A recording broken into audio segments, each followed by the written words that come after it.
So Chris, aka Sandwich, if you had to describe a Pauper cube using 3 words, how would you do it? And what words would you use? Oh God, hit me with this right off the top, huh? Okay. Let's see here. Fun? No, no. Commonly fun cards, I guess. I don't know. I'm just making this up. I have no idea. It Just certainly 3 has words. commons. Yeah, it has commons. It's fun and it's fast. How's that? Okay, how's that? Okay, that's pretty good. Fun, fast, common. Got it. All right, cool. All right, There we go. Yeah. let's get over to the episode. All right. No, it isn't common. Airline food. How about that for a segue? Da da da da da. I like airline food.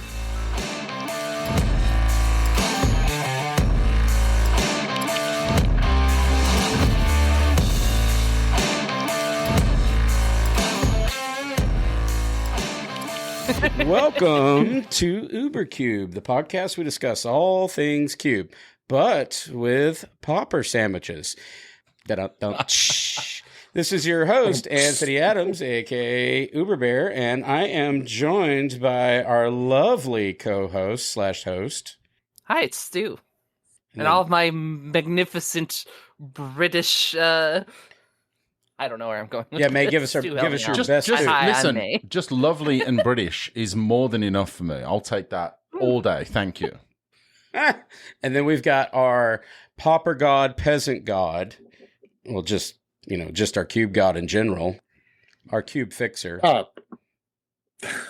Thank you. I appreciate it. This is Chris, otherwise known as Sandwich. If there was ever an episode where the listeners should listen, because I have to listen all the time, if Chris ever tells me that there's a card in my cube that I should cut, generally it's because I should have cut it, and I absolutely refuse to, and I have to come to it on my own terms. But Chris has just got this cube. You got the vibe. You have the ability to see through the veil of a cube and go, hey, this card doesn't make any sense. And I will give Chris full credit. Every cube that I've ever made, the ones that have become popular, the ones that are, well, I'll just give them all the credit for the ones that are unpopular. But any cube that I've ever designed, if there's one person that has given me the most constructive criticism out of all of our play group, even without playing it, it's you, Chris. So thank you very much. Yeah, I appreciate it. I appreciate it. You've helped me with mine too, so it's like it kind of goes back and forth. It's nice little symbiotic relationship there. So hang on a second. So this whole Uber Bear, which I've always been calling you, it's not just you. It's Chris. It's Tuber It's Bear. two of it's Crisper Bear. Sandwich bear. A bear sandwich. A bear sandwich. Bear sandwich. Bear, There you go. bear sandwich. I like that. We'll go with that one. Yeah, there we go. They're secretly just the same person. Have you seen them both in the same room? I don't know about you. No, this is a recording. No. The timing That's is right. going to be perfect, but it's all an illusion. So we're having a great time right now, and what we're going to do for you is we're going to talk about one of the cubes that are going to be featured at UberCubeathon, and it's one of the mini cubes of the 17, which will be occurring at the Gathering Place in Chapel Hill, North Carolina on April 26th. It will be 17 cubes, 64 players, Swiss. The winner, the champion of UberCubeathon, will win a free ticket to CubeCon 2025, in addition to some absolutely fantastic prizes, $450. And that is based on the 64 criteria, and the entire top 8 will get paid. And I am working on a playmat that, for the love of God, I need to actually complete. I've gotten lost in the sauce with making this mat, and I need some help with sizing. But before we go talking about this, I mean, absolutely gorgeous Pauper cube. And you'll probably hear me say peasant a few times on accident. Pauper cube. Pauper. We're going to have our drinks of the show. We're going to start out with our Pauper peasant god. What do you have in there, Sandwich? Got this Highland Brewing Lounge Juice, a tropical double A today. Okay. How about you, the lovely May? What are you having on this delightful Friday? So I'm having some kind of sweet red blend. I got it for Valentine's Day and I never really opened it. Like, it doesn't even have like an official title of wine. It's just wine blend. It's ominous. It tastes kind of like grape juice mixed with honey with like, I almost want to say like pine barrel. Taste like a pine barrel. That sounds delicious. It's a wine drink. It's a wine drink, basically. I don't know if it's honeyed grape juice in like a There you pine go. barrel. Yeah, I don't know if I've heard anyone refer to any beverage, but certainly not wine, as ominous. So now you've got my attention. I kind of feel like I need to run to Lowe's or Wegmans or whatever and grab me a box or a bottle or whatever. But yeah, sounds interesting. And since I just got off an airplane approximately 2 hours ago because I was stranded because a windshield cracked on a 747, which, if you know anything about jets, that makes zero sense, confused the pilots. They announced, ladies and gentlemen, this has never happened before. I've been flying jets for 40 years. I'm not sure what to do about this, but we should be able to get this fixed in never. And we're like, okay, cool. So I am back from Oklahoma City, scrambled, picked up a bottle of the Glenlivet Caribbean Reserves single malt scotch. Very nice. And I got myself, and I do like that one. It's a good one. And we're also having some Highland Brewing, which is out of Asheville, North Carolina, and we've got their oatmeal porter, which is delish. We're switching. We're giving up on Guinness. They haven't reached out to us. They haven't. I went to the actual They're not brewery. local, so I'm not too worried. I went to the brewery in Ireland, and I told them that, somebody that didn't care. And I'm like, we talk about your stuff all the time, right? And they're like, no, we don't care. I don't think Brenda at the front desk of the Guinness, tourism experience is really going to care too much about the UberCube podcast. I think you kind of need to go straight to the source. They did a little patronize me, though. They're like, yeah, we'll listen to it. No, we won't. All right, get out here, you fool. No. All right, so let's crack them open or tilt them or whatever it is you do. And let's kind of break into this question. Well, let's first of all, let's set the This stage. is a stage. This is a very important stage. First time listener. What is it? What is a Pauper cube? What are we talking about? What is a Pauper cube? What is the generic idea? Because I get this, surprisingly enough, I know we have a lot of veteran listeners, and that does happen. But you'd be shocked how often I see on Reddit or our MTG drafting page, I want to build my first cube. I don't know what these terms mean. What is a Pauper cube? You did it in 3 words, but you can expound a little bit here. What are we looking at? Yeah, a Pauper cube just basically has any card that has a common printing, and I mean, the common symbol or from whatever set is legal in a Pauper cube. And I try to limit myself to that, including the lands, including all that stuff. I don't put rare lands in there or anything like that. So you got a lot of May definitely knows about this. The come into play tap lands. There's plenty of them in here, and that's what it is. It's all commons, and That's the artificial limitation that you put on yourself when you build a Pauper cube or a Pauper deck. Okay, I like that you said that. You said artificial limitation. I think that's important because you said legal for a second, and I see that come a lot, like across the different social media platforms I'm on, as if these are mandates, rules, or laws that you must follow, right? And cubes do not have laws. The only rules that you have are the ones you set before yourself. So I like that you said an artificial restriction. That's what you've given yourself is kind of the proverbial bumper, the bumper lanes you pull down at the bowling alley that Stu uses whenever we go out on his turn, that type stuff. No, right? I'm using the dinosaur now, the little dinosaur. That rolls it down for you, yeah. Well, and I like the terminology, and I've seen this used in other spaces, is a self-imposed set of rules. And obviously, this is Cube, because there is no format-defining list or set of rules or ban list or anything like that, right? So everything is on or off the table, should you so choose to do so. And this is quite specific as far as the rarity is concerned. And we will be covering another one of these rarity-restricted cubes very soon. But the Pauper cube being at the absolute lowest rarity, or most common rarity, if you will. First question I want to ask, because this was the first question I asked when I first started drafting this Pauper cube, like, oh, it's all commons? Then surely this is like a super low power, not really much except putting permanents on the battlefield and the yard, really not very fun and not very efficient counter spell or burn spell or ramp spell or whatever. And then the first time I started playing this cube, you start to realize not only is that just completely inaccurate, but actually some of the absolute all-time most powerful spells in Magic were printed at common. Now, some of this can be explained by the fact that maybe back in the day, this common, uncommon, rare thing didn't really exist. But there is still a very, very powerful set of cards in this cube. Yeah, I would totally agree. Maybe back in the, the 90s or something, all the comments, it would have been just exactly what you're talking about. It would have been awful and terrible. But Wizards, in the past, power creep is real. So, there's a whole lot of powerful commons. I will point this out. Most of the creatures in this cube are new. Like they've been printed fairly recently. There's hardly any old school creatures in here because most of those are terrible. It's the spells that tend to be better because they were printed at common a long time ago. Like think of like your counter spells, your mana leaks, your lightning bolts, things of that nature were all printed back at common way back when for reasons. And that's but a lot of the creatures that were common were absolutely atrocious. They were just some of the worst things. But that was just the way Magic was made back then.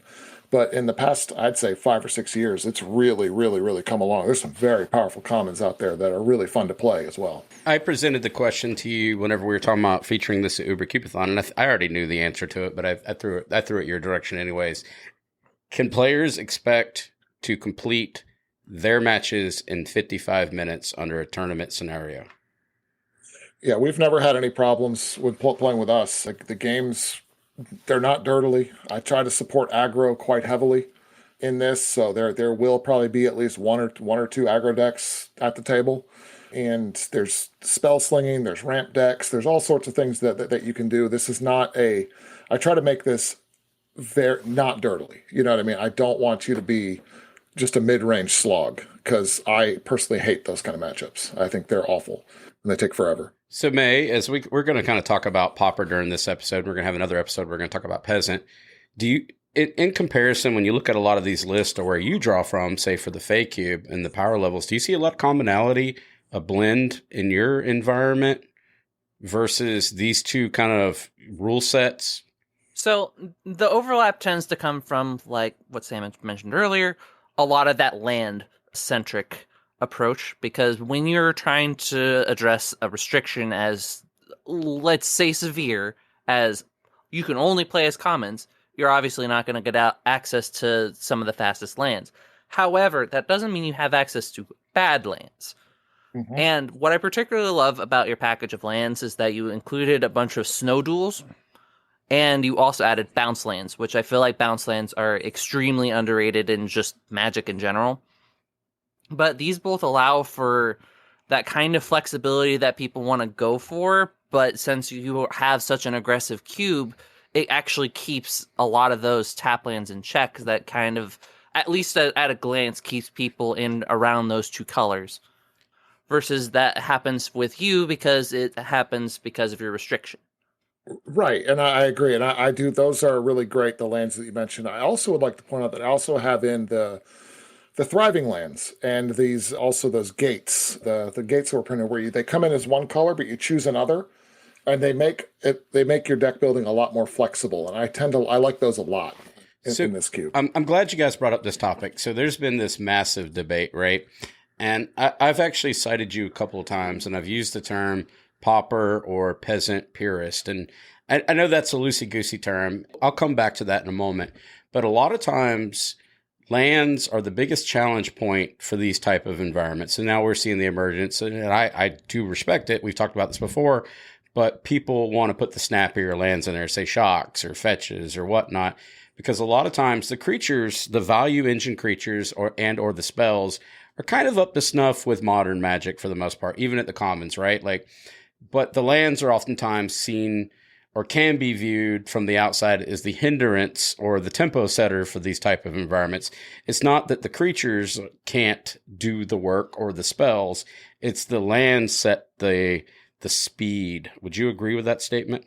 Yeah, it can. It also there is playing a lot of mana fixing in this cube requires, there's a cost. Everything comes into play tap. Think of it like you're paying a mana to get it out. That's the way I've always looked at that. You're paying to have this thing come into play tap. The thing is, a lot of the decks that are more aggressive tend to be one or two colors, and they generally don't need a lot of this fixing.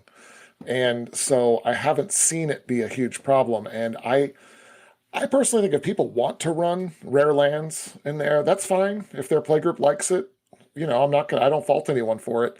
I've just chosen not to, and I have found it's just more fun this way. I have more fun with it. when we're doing this. Do you think it's even necessary anymore, given just how good the fixing in Magic has become over the last few years at Common? And obviously we're going to talk about Peasant in the next, or at least in the future. I feel like there's so much good fixing either from lands or other sources that I don't really feel like if you're going to impose this kind of restriction on yourself as far as rarity, this is at least my opinion, I just don't see the necessity for going away from the rarity restriction in order to help the mana fixing when there's probably enough mana fixing anyway. There's definitely enough, especially with the printing of the landscapes. The landscapes really pushed the ability to fix your mana here. It also it opened up doors with more shuffling for other cards to come in that previously were kind of shut out of the Pauper environment, like brainstorm effects were basically shut out of the Pauper environment, in my opinion. They just weren't very good because, you get brainstorm locked. It's just that kind of thing. But being able to shuffle really does help. So the fixing in here, like I said, while it's slow, and if you look at my write-up, I say the same thing, it's actually pretty good. You can pretty much run 2 and 3 colors, sometimes 4. You can splash a 4th if you really want to. I don't know if I'd recommend it, but... So something we kind of talked about when we talked about Justin Parnell's cube, and we had fun with the namesake, right? And we talked about, what's the name of the cube matter. The idea of a common theme, right? Outside of, say, the Fey cube or Uberbear's artifact cube or any of these terms, Pauper, Peasant, and Vintage cube, I'll even say Legacy cube and or Eternal cube, right? These I think 5 terms are very transferable piece of knowledge. Like that's something that we struggle with as a community is coinage of terms, right? How do you translate, or how do I Rosetta Stone from one person to another? Say they're into Vintage cube, but I want to promote my Pauper cube and be able to explain to them where this cube, the speed of this cube, the tempo, how fast it'll go. That's why I actually brought up the question that I presented to you earlier on the time. Could you complete these 3 subsets if they were during a 55-minute period? The answer is a resounding yes. That should really set a tone for how fast this cube is, even with the sideways entry of mana. I mean, yes, we've played it, and if the beats are real, right? I mean, it's real. Would you agree with that? Agreed. So I think from the term saying Pauper, there's a lot of things people can infer from that. Now, I think it's a very kind of universally accepted term, and people do stretch those boundaries that we've talked about. Like I've seen on your list, you've got Snuff Out, and you definitely have Lightning Bolt, which May thinks it should be in every cube, right, May? I know where you sleep. Hey, if that's what May thinks, I agree with it. Lightning Bolt should be everywhere. It's not in every single Peasant cube, and that bothers me to an extent. That bothers me. But you can push those boundaries. So the rule sets are only ones that you make for yourself, Correct. Right? So people ask that. I'm going back to the same point I made. So if you're a new listener or you're interested in getting to this idea of cube, don't allow this just to be a restriction. If you want to throw some rares in there, that's fine. I actually dig the idea of people putting plus symbols on things, frankly. It's just a good way you don't have to be a purist with this idea. Would you agree with that, Chris? Oh, absolutely. You can, again, cube, you can do whatever you want. It's totally fine. Just make sure people are aware of it. That's all before they sit down. With that, you got to temper expectations when you sit down. You got to make sure they understand, hey, this is basically a Pauper cube, but I threw in these rare spells because they're linchpins to an archetype that doesn't work without them. Because Pauper did have a problem with a lot of archetypes where there weren't finishers. There wasn't something to work for. There wasn't like a key synergy piece. There is for a lot of them now, but there wasn't for a long time for a bunch of things.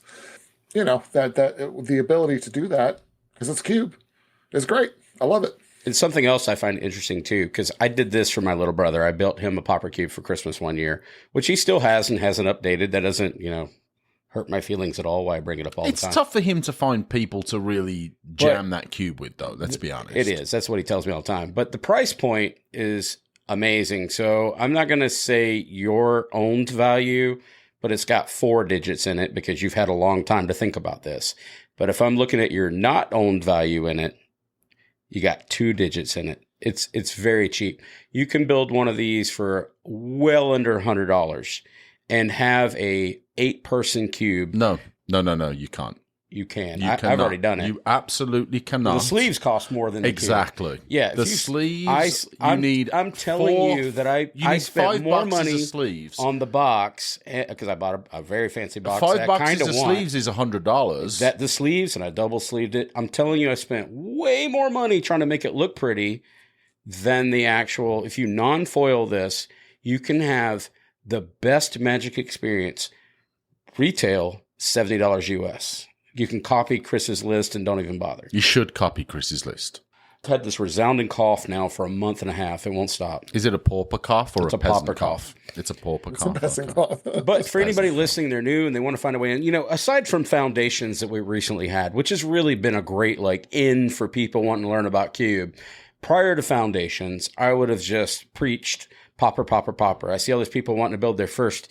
I want to build my first cube, and I want to be the vintage cube. It's fine if you do the whole, the P word reasons. The P word is playtest. The playtest card, yes. Playtest cards. But a Pauper environment is just the best way you want to introduce people into powerful Magic. They learned a lot of, because there's so many dynamics to this. What would you say, Chris, aside from rarity, what would you say is lacking in Pauper? I have thoughts on this. Where does it fall short on the general scheme of Magic? Say, take a vintage cube, right? The things you do in vintage. What do you not do in Pauper?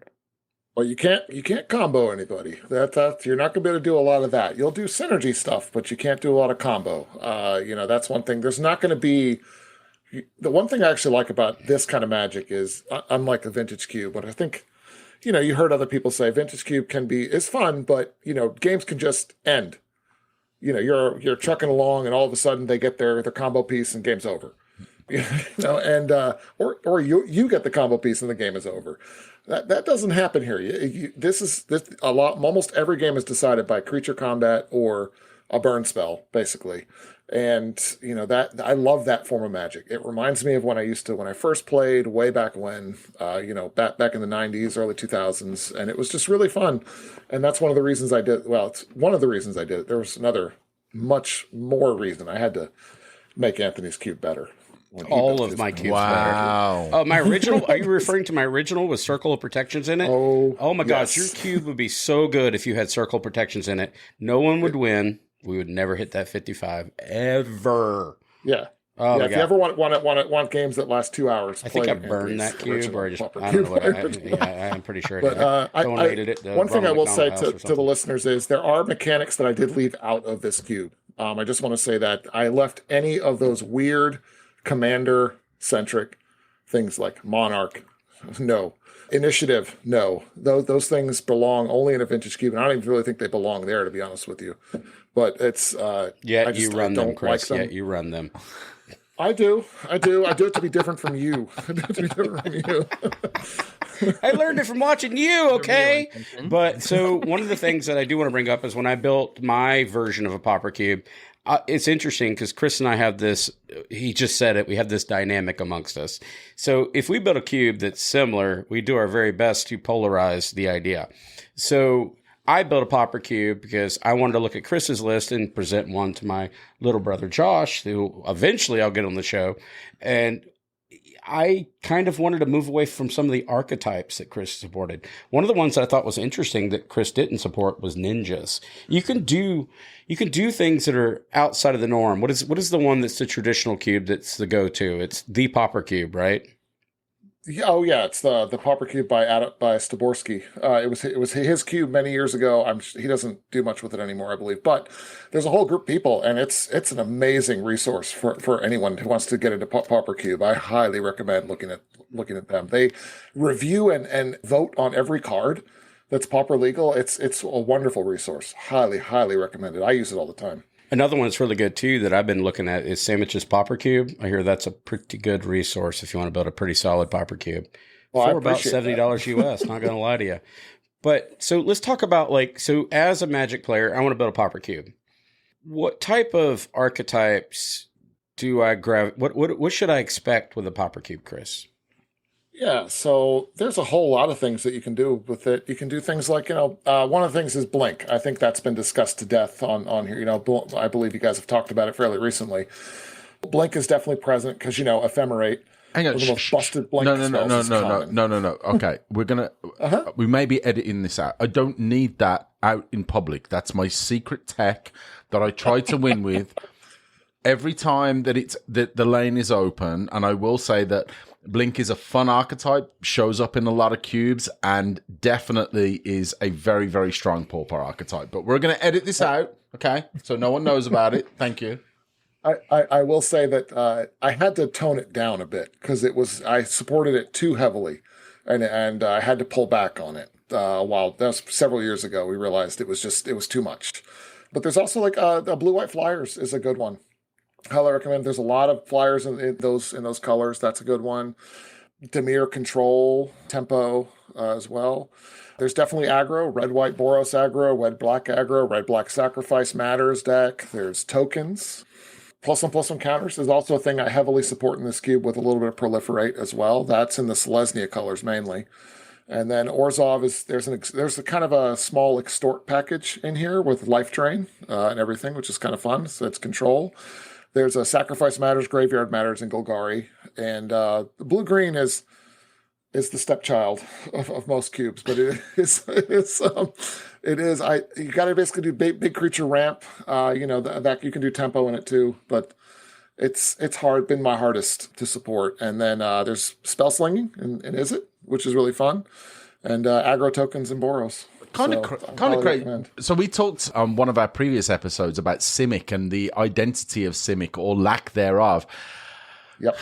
That kind of tells you something, that we've gone through so many cubes, and you guys have so many cubes, and May has about 3 trillion cubes of all shapes and sizes, and it's still a bit of a struggle bus to try and find this identity for Simic. And here we are talking about something with such a heavy restriction. And obviously there's more commons than the other rarities, right? Stands to reason. There's more commons in a booster pack of Magic the Gathering cards than there are the other rarities, but we still kind of struggle to find that identity for Simic outside of, hey, you can play a couple of extra lands, you can ramp a little bit, maybe there's a bit of counter magic in there, and ultimately you want to cast some big things and win. I think I kind of disagree. And I think that May in particular is a wizard of seeing stuff that's outside the box.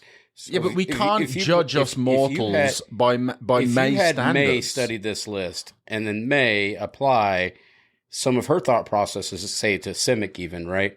I feel like, stop me if I'm wrong, but I think May could solve this very cleanly. She wouldn't be looking at those boundaries of all those fundamentals. She thinks differently than we do. That's what makes her so unique. May, feel free to speak up at any point in time here, but I love having you look at my list because you see things at a different angle. I am just sitting here quietly rolling my eyes because y'all are correctly calling out that I am actively looking at Simic cards, specifically for the Simic section. See, she's already pulling a different angle. I was literally doing this before we started the Simic conversation, and then y'all started immediately calling me out on it, and I'm just like, All right, so what's your angle? I don't mind. Constructive criticism is accepted. May, do you have any angles that you'd provide following the rare restriction of common? Do you have anything you would throw out there? Yeah, that's the vote I was kind of looking at, where right now it seems, I think that there's only 3 Simic cards. There's 4 in each. There's 4 in each. Yeah. 4, okay. Yeah. But you have Shamble Shark. You have, which, for context, I like Shamble Shark. Shamble Shark's great. You have the 3-drop that was the Aeromunculus, which is... Yeah, that one is fine. Certainly a card ever. Yeah, it's not, trust me, not the best, I know. And then you have Wave Sifter, which is fine. It's like a Mole Drifter, kind of light. Yeah. Kinda, it does investigate thing, but there's no artifact synergy here, so it's like, if that were to go, I wouldn't mind. It's like one of those things, it's like... none of those cards, I like Coiling Oracle and Shamble Shark are about the only ones I really like in those. The other 2 are interchangeable, as far as I'm concerned. Yeah, that's about what I was thinking. Yeah. Where if I were to look at the things that I would immediately cut, those would be the 2 that I would. And if I were to look at things that I would replace in there in order to give, maybe, if you wanted to consider it, a little oomph, I guess, If you wanted to keep the Wave Sifter and throw in like Undercover Crocodile, so that way we could throw in more of the clue whatnots, so that way we can stay in the, well, I'm kind of generating card advantage thing. Or if you wanted to go more into the counters category, then you could go for Quandrix Pledge Mage. I really like, where that's just a thing that can scale. And sure, it doesn't have a lot of evasion, but when you're playing Simic, you're just having a big, stupid body that's going to be hard for your opponents to get through, while doing your Simic things can be generally pretty strong. It works well with counter strategies. It works well with your defensive Simic whatnots. So I did not that even was know that card one of was the a things thing, I was so thinking. That works. I Big like that one. I like the Pledge Mage because it's hybrid. I like that a lot. I like that you said big stupid body. That makes me align with Simic even more, because I kind of identify with Simic, because that kind of sums me up. But interesting that the first card that you mentioned is kind of, it comes in, it creates a clue, you can draw cards. That's very Simic-y. Proliferate, on the other hand, is there a need for more of that in the cube, or do you feel like that's something that you would like to support more of? I already have some in there because I wanted to be able to support a little bit of proliferation. Like I have a card called Courage in Crisis, which is put a counter onto a creature, then proliferate. It's from I don't know what set that originally was printed in, but it was printed in one of the Commander Master set, I believe, at Common. But I've also put what did I put else in here? There's the Urban Daggertooth. Whenever it's dealt damage, proliferate. So I love tried to do Urban Daggertooth. Right, yeah. I've tried, and there's a really heavy +1/+1 counter theme in this cube. So I really, and I've drafted the deck, and it works. It's really fun. I've played it a bunch now at this point. I've also got this new Spider that's really good that can just put counters on things. I actually noticed that you added that. Yeah, I really like that card. Pretty cute. Yeah. If you want my hot take Simic card that you could include just to introduce something cheeky, it's Slippery Bogle. That could be pretty cheeky. Is that's the hexproof one, right? Oh, that's nice. Oh, no, mate. You didn't say that. No. Hexproof gets to live on stripped Riverwinder, and that's about it. It gets to live on something huge. So let's kind of talk about that for a minute. So we've got a lot of these, like, when we're playing Pauper, there are certain effects or keywords that a player can expect. One of them you said, if I want to play Pauper and I want to win, flying, trample, menace. It's kind of got that Foundations vibe about it. But when you get into these things like hexproof, we joked about the circle of protection and these type of things. What are your thoughts on any of those, right? Even regenerate. Yeah. Where do you land on that? Well, first, I think I've cut all the regenerators out of this cube at some point. There used to be a couple. I think the two snakes, the river boa and whatever, those are gone. The snake, the swamp walk one and the island walk one, which the only reason I could boa win. And river boa. I cut both of them. I don't like regenerate as a mechanic because it's a little confusing. I don't think there's anything with regenerate now in it, and I also don't have any land walkers or protection. You have experiment one. You have experiment one in there. That has regenerate, does it not? Remove two counters? But you really got to work for it. You got to work for it for that. So that's okay. You're right. I do have that. I'll work for it. That was printed. I love me some experiment one. Yeah, card's great. Card's been good in the cube. So in this environment, if I'm designing my first Pauper cube, right, and I've got a budget, we'll say unsleeved, my budget's going to be $75-$80, right? Using the TCG link that UberCube has, right? Because that's what we do. Absolutely. You should use it. Like and subscribe. That I have to get to work, by the way. But even so, if you've got kind of this dynamic kind of, I think Foundations has kind of probably stole a little bit of this. Would you agree with that? Like a little bit of the limelight of what you were trying to do in this environment? Because it has become, I guess, by the virtue of it, Wizards kind of caught on to the idea that they could have an introductory set. Whereas before, had you asked me, I'd say, hey, I want to build my first cube, and everybody wants to be audacious, and I appreciate fortune favors the bold. But if you want to go very light investment, very little, I would have typically said Pauper. Now I might lean towards a Foundations box. Sure, absolutely. But where do you stand on that? Do you think players should really look at these and really consider them more? I think players should kind of do what they should look at lists and find out what would seem fun to them in their play group. That's the reality of where we're at. Just because it's cheap, and it is cheap. The Foundations Cube, I believe, it doesn't cost a lot. I'm not 100% sure what it does cost, but I think it was pretty affordable from what I Around understand. 200-ish. Yeah, that's not. But that also includes, I think, rares and stuff. And I believe I didn't really look at the list. I'm going to be honest, but if you really want to go budget and have a fun time, and also updates are super cheap. Let's be honest. The updates now are super cheap for this cube. A Pauper one is a really good place to start, but also I think the Foundation is great. You kind of got to go with whatever your play group really wants. That's really what you got to ask, because you're going to have to play this with people. You got to talk to your friends, talk to everyone who's around you. What would they like to play, and where would the fun be for them? And that's where you start, in my opinion. Then you work on building a cube. I think the updating the cube is an important part of what can make Pauper so appealing. And this is maybe a little kind of off the specifics of the topic, but not only is it relatively inexpensive to update your cube, it's really inexpensive comparatively to bling out your cube, because foils of mythics and mythic rares, they can be pretty pricey, whereas some of these, and I've looked at these for some of my cubes and even commander decks, and I'm looking at some of these commons and even uncommons that I want to include in my list. I'm like, man, the regular printing is like 3 cents, but I can get a foil one. Oh my gosh, it's 7 cents.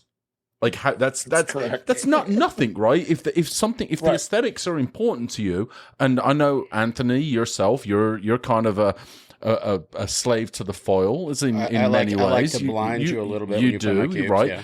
And so that's not nothing, right? If you're taking a pride in the aesthetics and foiling out your cube is a big deal to you, it's super cheap in the Pauper. I think the budget does agree. matter to this conversation for people coming in, because I see a lot of people are looking for their first cube, and there's introductory cubes you can purchase. I believe that Card Kingdom has one. I believe that Star City has one. We know that Foundations could be converted to a cube. The Pauper Cube, specifically Sandwich's Pauper Cube or the Pauper Cube, these cubes can be made very, very affordably. And I think that's part of the appeal, but that shouldn't be the only appeal. We kind of summarize this. We talked about some of the disdain comes from, oh man, my land's tapped. But I really want to go back to my original question to Chris. Can you complete 3 matches within 55 minutes? Yes or no? I firmly believe yes. I do too. Do too. So that's a real speed thing. My land's come into play. I've got whatever guild gates, or I don't care, some kind of version of a bounce land. The speed is there. It's not a hindrance. Not like it would look at first glance versus the shocks and fetches and AB duels and all the things. And if you want to add those, rock on with your bad self. But I've played this cube so many times. We've never just sat there trapped, not moving forward. These games end, and they end promptly. I think you're not as hurried, if you will, with this cube like you may be with other environments, where ensuring that you're min-maxing your efficiency is so critical that you're either making sure that you're casting your spells on the turn that you need to, and then holding up counter magic or holding up a burn spell.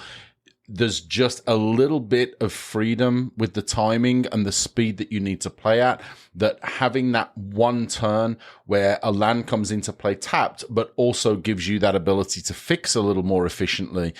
That in my experience, that's never been anything that's been detrimental to either piloting a deck in a way that I mean it to as efficiently as I would like to, or that the fixing itself to play a deck that I've drafted has been problematic because I've had to draft decks with lands that come into play tapped. So to me, that's not a big deal at all. And I would say that for me, that's, again, going all the way back to the beginning, that's for me a great reason why you don't need to break that common rarity in order to make sure that the decks can function. I would add that a Pauper Cube allows players to see the lines. It is the best learning tool, in my opinion, to see complex magic, even at the common level. It gives you a chance to see the speed of the game. to course correct and get in there. Like you're coming from Commander where maybe the time rotation has thrown you off, as the game progresses, maybe you're 10 minutes between your turn. In Pauper, it's a little slower paced, but now you can kind of see how I want to play this control magic or this lightning bolt, and I want to do my mana efficiently and proper. It allows you to see it without knowing that you're going to lose to some complete combo set. Yeah, so following our continuation of the conversation of speed, I also noticed that your artifact section's a little on the thin side compared to a lot of environments. And, it's not always a bad thing. Sometimes having thinner artifact sections is just kind of necessary for what the environment is. However, I had a couple just offhanded recommendations that I wanted to shoot at you and see what you were thinking about them. So, the first is Ninja's Kunai. It is a 1-mana equipment with an equip cost of 1. Equipped creature has pay 1, tap it, sacrifice the kunai, and it deals 3 damage to any target. I particularly love this card because even though that it's this weird roundabout bolt-like thing that you can have in any color, what I particularly like about it is that it actually breaks up the cost. And even if you don't have ways to recur it or repeat it or whatever, it is still generally a pretty efficient piece as just to get extra damage in when you need. And it's really great in parity situations that can actually help you get extra damage in. And the big reason that I mention it is just because if I were to look at taking out Flare Husk as an example, not saying Flare Husk needs to go, obviously, but if you were looking at things that can help game states progress even when you're in that kind of lockdown state, so to speak, or if you are playing that kind of control list and it's just, I now have extra mana, I'm just going to shoot something. It is a really flexible tool that I feel like should be in a lot more lists, so I would just wanted to recommend it to you. No, I definitely appreciate that. I think I have one sitting in an on-deck binder. I'm going to be perfectly honest. I'm pretty sure I picked it up when it was printed. So I probably have one just sitting around ready to go in whenever. The second recommendation that I had was Pierce Strider. Now, I'm pretty sure that this was going to be a type of card that would have been on your watch list because of the flicker, whatnot. Because it's a 4-mana 3/3. When it enters the battlefield, target opponent loses 3 life. It is just a generic card. ETB just drains you. Sorry, not drain. Makes your opponent lose 3 life. And aggressive bodies like that works in any color, I find are really valuable, especially at common. And I feel like that this is just kind of a standout card that I've thrown in a lot of cubes that I wanted to recommend for here. Yeah, it's actually been in the cube before. It's both Peace and Pierce Strider have been in there. The Peace Strider is the one you gain the life, and I believe there's its counterpart, the Pierce Strider. I think because I know there's 2 of them, and Yep, you are correct. Yep, and I know I've ran both at some point in this cube's career, but it probably has been sitting in a binder for years, and I haven't. Pierce is great. I would love to see Pierce back in here. Okay, I you know what, that can certainly happen because you're right. I have a pretty thin, and also I am really not married to the idea of balancing multicolor sections anymore. I don't really care about it. I started, and we'll talk about this at another time, but I am at the idea that they don't need to be balanced, at all. And it's actually been very freeing to think that way. I've come to that realization myself recently. Yeah, this whole obsession with balance in that regard was something that, oh my gosh, I worked so hard to try and keep the numbers all equal, and it's just it's detrimental to the design process. I will say, at least that's how I felt. I'm aghast. I agree with that. We need uniformity. We need structure. We need symmetry. I'm just kind of Anyway, so we need symmetry here on UberCube. You'll notice the theme of the 2 cards that I chose. I was also going to throw in potentially Viridian Longbow, but there's just not enough inbuilt support to make that work. Is that the Viridian Longbow is the pinger one, right? The one that pinger one. Yeah. Again, that has been in and out of the cube since its inception. I used to have a lot more Death Touchers, and it was much better when I had that. But when I cut some of those ones that just weren't doing anything. Although I will say it was very satisfying in a game one time. It is very satisfying to take Well, no, I had a death touch with that treetop snare spinner, and I rammed through onto an annoyed Altasar, and it just killed Excellent. it right away. It was so satisfying. The reason that I picked these cards in particular is because we want to fuel that design process that you're aiming Absolutely. for, where Oh, you're aiming love it. for that. I won't say powerful Pauper experience as much as fast Pauper experience. You are looking to have games like end at a relatively like decent amount of time, and these are all cards that show ways that you could break parity in a way that I feel is not necessarily lacking, but could be reinforced. No, absolutely, and I think that's a great idea. I think I do like that actually quite a bit. So Mhm. the two ideas you gave are really good. I believe there's a red equipment that kind of does the same thing you're talking about with the ninja one. It's like some lightning spear or something. Yeah, that kinda does lightning the same spear, I thing. think it's called. Yeah, I think I don't know if I run that anymore, but I was running that for a long time, and I do think like I took it out a some while kind back. of lightning spear called lightning spear. Listen, That's pretty you great. can't. That's in my cube. I'm claiming ownership of that, so It's I'm really sorry, great. you're not allowed to do that. Oh, well, I guess I can't run it. Okay. So as we kind of Sure. take this back, and this is going to be featured at UberCubeathon, right, on April 26th at the Gathering Place in Chapel Hill, North Carolina. Tickets are on sale right now. I will include that in the show notes. So final two questions, I guess. So it's going to be a part one, part two. So the first one is, how do you win? What's the best line of play? How does a player win in your cube? Second one is convince people why Pauper is quite possibly the best format, even if you're a veteran player.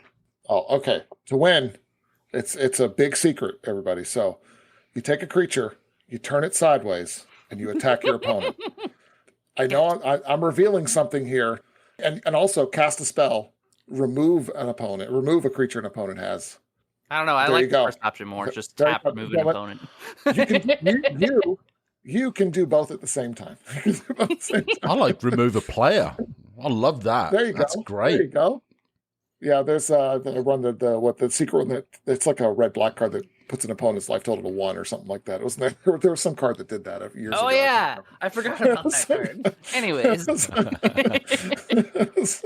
And then the but- follow-up yeah. is, what's the best part about Pauper and why should you do this, even if I love it. you're a pro player? I love it because it's accessible. It actually, believe it or not, the play patterns are very deep. But one of the things I do like about it is most of the cards it's just accessibility. They're not overly complicated. It's a nice card. It's a nice cube to play where you don't have to, there's not a lot of moving parts. You know what I mean? It's like, I try to keep keep it from being too complicated. And that's what I really love about it. And like I said, there's a lot of depth and archetypes in here that you can do a whole lot of things in a cube like this. And I'm not even running all the kinds of archetypes that you can run. There's other cubes out there that do run different ones. And there's artifacts, which I don't, obviously May pointed out, I don't really support artifacts in this cube, so don't expect that if you're going to play this cube. All right. Creativity. Yeah. So it's Even common. the option love to see as a curator, it's your first time. I want to build a cube. I want to do it on a budget. Yep. You can clone Chris's cube, or you can kind of do what I do, and I went complete polar opposites. As I mentioned, I included ninjas because my brother loves ninjas. Yeah. It's that They're great. simple, right? You want to do Blink, you want to do Mana War, you want to do Lightning Bolt, you want to, and you don't have to foil it out. And you can actually do this for $50, $60, $70 unsleeved. Now, once you go in the sleeves, well, that's on you.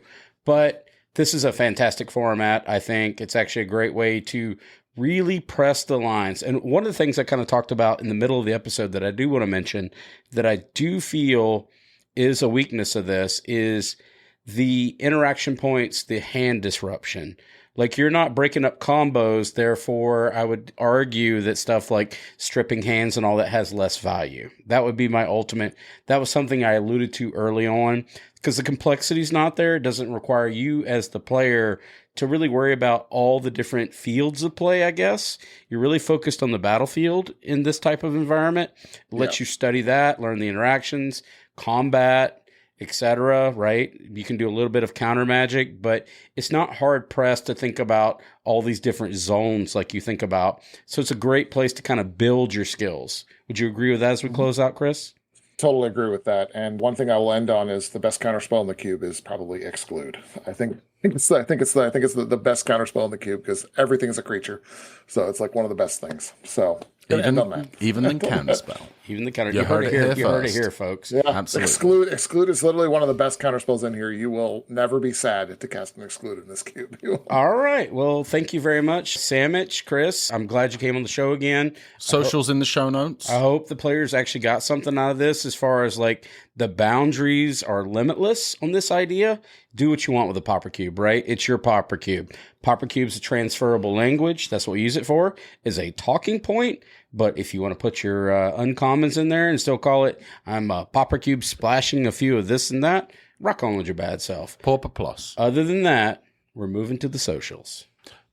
First of all, big shout out and a big thank you to all of our Patreons, to Patrick, Jeff Stumpo, Nick Lapointe, Chris Fitzgerald, Timber Dragon, Brian Christensen, Keaton Schultz, Lord Justice, Preston, and Sam McKenna. As always, your ongoing support is hugely appreciated by all of us at the UberCube crew. We cannot tell you how much we appreciate it. The new mics are doing a great job. At least we think so. Sounding pretty good recently. We got a little pee-pop. Got a little pee-pop. I don't know how to control myself. We're figuring it out. Don't try and control the peep-up. It's never going to happen. Again, we want to make sure that we've got everybody's attention for UberCubeathon 2025. This is on April 26th in Chapel Hill, North Carolina at the Gathering Place. A link to the event is going to be in the show notes. We would love to see you guys there. It's going to be a great event. If you like a card that we talked about, hang on. and you should like all these cards because Pauper Cube is the best format. TCG affiliate link will be included in the show notes. That's right. Partner.tcgplayer.com/UberCube. That's kind of the vanity link. We're not sure if that's 100% functional it's completely yet. gone. I broke it. Okay. I'm using a generic one now. All right. I can't make it work. I'm dying here, folks. All right. No worries. The vanity link is broken. It's absolutely broken. So we're just using some long thing. Don't read it. Click on my little image. Whenever you go to Buzzsprout or you go to your Spotify or whatnot, click on the link. It opens it up. Order your cards. I hope it works. Or the ether like 75 times now. So here we are. Thank you for trying. It's all right. We got the mic stand, It's a claw so it's all machine. good. It's a claw machine.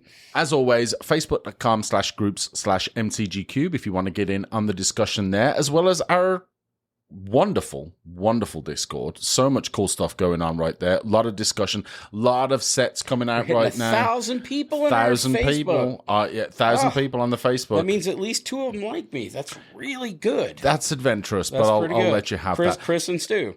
Yeah. Well, Chris is shaking his head as well, so I don't know about that. If you want to support the show, you can also use our inkedgaming.com/UberCube affiliate link for all kinds of really cool products, playmats, dice bags, mouse pads, custom and large volume products available. You can reach us at Twitter. We are at UberCubeMTGPod. You can also reach us via email if you got a longer question or comment about one of the episodes or about the podcast in general. We are at UberCubeMTGPodcast@gmail.com.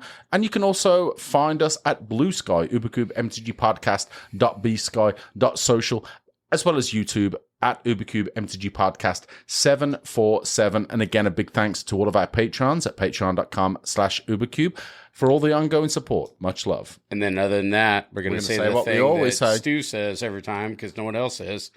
Happy Cube paupering! Paupering! Pauper Cube is the best.